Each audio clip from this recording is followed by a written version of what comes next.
దమ్ముంటే పట్టుకోండని పోలీసులకే సవాల్ విసిరిన ఇమ్మడి రవి ఇప్పుడు ఊచలు లెక్కిస్తున్నాడని, ఈ పైరసీ రాకెట్ కు అంతర్జాతీయ లింకులు ఉన్నాయని సిపి సజ్జనార్ స్పష్టం చేశారు. ఐబొమ్మ నిర్వాహకుడు ఇమ్మడి రవి పైరసీ కార్యకలాపాల ద్వారా ఇప్పటి వరకు 20 కోట్లకు పైగా అక్రమంగా సంపాదించారన్నారు. రవి హార్డ్ డిస్కుల్లో హాలీవుడ్, బాలీవుడ్, టాలీవుడ్ కు చెందిన 1970ల నాటి చిత్రాల నుంచి కొత్త చిత్రాల వరకు దాదాపు 21,000 సినిమాలు లభించాయని తెలిపారు.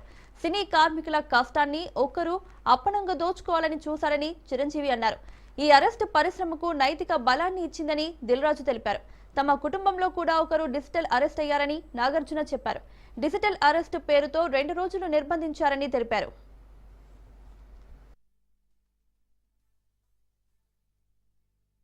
ఇండస్ట్రీ పనిచేసిన వాళ్ళు మొత్తం ఫిలిం ఇండస్ట్రీకి చాలా నష్టం జరిగింది. ఇక్కడే కాదు, దేశంలో కాదు, ప్రపంచవ్యాప్తం కూడా చాలా పీడిస్తున్న సమస్య పైరసీ. మనము హైదరాబాద్ సిటీ పోలీసు, అదేవిధంగా తెలుగు ఫిలిం ఇండస్ట్రీ ఈ ఒక పైరసీ ముప్పుని ఎట్లానే మనము అరికట్టాలి, మనం ఇది ఫైట్ చేయాలని చెప్పి చాలా ఒక దృఢమైనతోని ఒక సంకల్పంతోని మనము పనిచేయడం జరిగింది. దీని ఒక భాగంగానే ఎమ్మిడి రవి ఈ ఐబొమ్మ బొప్పం టీవీ అని చెప్పి మీ అందరు కూడా తెలుసు, ఈజ్ అ మాస్టర్ మైండ్ ని మనం మొన్నే అరెస్ట్ చేయడం జరిగింది. పోలీస్ ఆఫీసర్స్ చాలా లోతుగా ఇన్వెస్టిగేట్ చేసి చాలా అంటే చాలా కష్టపడి మన టీమ్స్ అంతా కష్టపడి ఈ రోజు ఆయనని పట్టుకోవడం జరిగింది. ఆయన వెబ్సైట్ ఒకటి బ్లాక్ చేస్తే ఆయన మళ్ళీ ఇంకోటి మిర్రర్ చేస్తూ దాదాపు 65 మిర్రర్ వెబ్సైట్స్ ని ఆయన రన్ చేసేవాడు. ఆయన మొత్తం ఆయనని ఇన్వెస్టిగేట్ చేసిన తర్వాత ఆయన దగ్గర ఉన్న హార్డ్ డిస్క్ అంతా రికవర్ చేసిన తర్వాత దాదాపు 21,000 సినిమాస్ ఆయన హార్డ్ డిస్క్ లో పెట్టడం జరిగింది. మొత్తము పాత ఫిలిమ్స్ అయిన గాడ్ ఫాదర్ మీ అందరు కూడా తెలుసు, చారిత్రాత్మక ఐతిహాసిక ఫిలిం అయిన గాడ్ ఫాదర్ అంటే 1972లో ప్రొడ్యూస్ అయిన ఆ మూవీ నుంచి మొన్న వచ్చిన ఓజీ మూవీ దాకా కూడా ఆయన దగ్గర ఈ హార్డ్ డిస్క్ లో ఉండడము మనము చూశాను. మొత్తము బాలీవుడ్, టాలీవుడ్ అందరు కూడా ఈయన చాలా మూవీస్ ఆయన దగ్గర ఉంది, చాలా నష్టం జరుగుతుంది.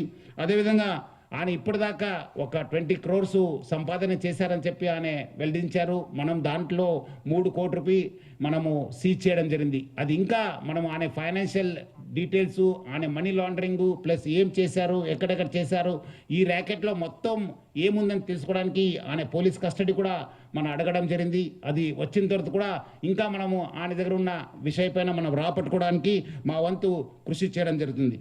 సిపి సజ్జనార్ గారు చెప్పినట్టు ఈరోజు ఐబొమ్మ అనే వెబ్సైట్ని, దానికి సంబంధించిన వ్యక్తుల్ని పట్టుకోవడం అనేది Telugu film industry, Indian film industry చాలా హైదరాబాద్ పోలీస్కి అండ్ తెలంగాణ పోలీస్కి ధన్యవాదాలు తెలుపుతున్నాం.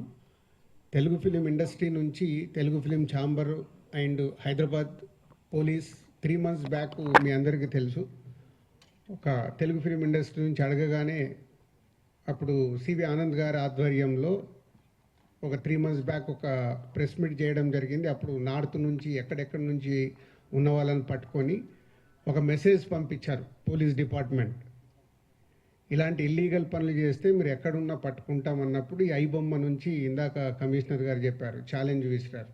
సో పోలీస్ డిపార్ట్మెంట్ తలుచుకుంటే మీరు ఎక్కడున్నా ఇలాంటి ఇల్లీగల్ పనులు చేసి అటు సొసైటీకి, ఇటు గవర్నమెంట్కి, ఇటు ఫిలిం ఇండస్ట్రీకి మీరు ఇలాంటి తప్పు పనులు చేసినప్పుడు డిపార్ట్మెంట్ మీరు ఎక్కడున్నా తీసుకొని వస్తుంది. సినిమా ఇండస్ట్రీ గురించి, సినిమా కష్ట నష్టాల గురించి బాగా తెలిసినటువంటి, అన్ని రకాలుగా కాచి వడపోసినటువంటి, ఎంతో కన్సర్న్ ఉన్నటువంటి వ్యక్తి మన సిపి సజ్జనార్ గారు. ఆయన చూపించిన చొరవకి, ఆయన పెర్సిస్టెంట్ ట్రయల్స్కి మిగతా ఆఫీసర్స్ అందరూ సహకరించిన దానికి ఈ రోజున ఎవడైతే ఛాలెంజ్, ఏ పైరేట్ అయితే కనుక ఛాలెంజ్ విసిరేడో దమ్ముంటే చూసుకోండి అతన్ని ఈ రోజున పట్టుకోవడానికి వారు సహకరించారు.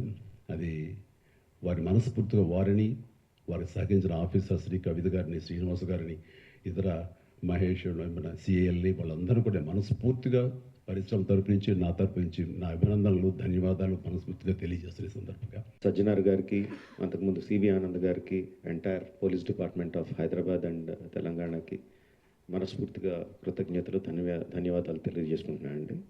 ఇది సినిమాలో సూపర్ హిట్ సీన్లా ఉందండి. విలన్ ఛాలెంజ్ చేస్తే హీరోలు వితిన్ 2 months తీసుకెళ్ళి కట్కటాల వెనకాల వేయడం అన్నది భస్మాసుర హస్తంలాగా తన తల మీద తనే చేయబెట్టుకున్నాడు. Don't mess up with police.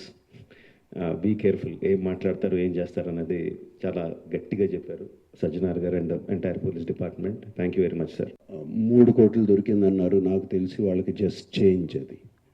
So and నేను ఇంట్లో అప్పుడు మా family member had to approach the police. నాకు ఇలా జరుగుతుంది అంటే ఇమీడియట్గా when police came on line వచ్చినగానే వాళ్ళు 1 సెకండ్లో మాయమైపోయారు. వాళ్ళని ట్రేస్ చేయడం కూడా కుదరలేదు తర్వాత, అంత పకడ్బందీగా ఉన్నారు. సో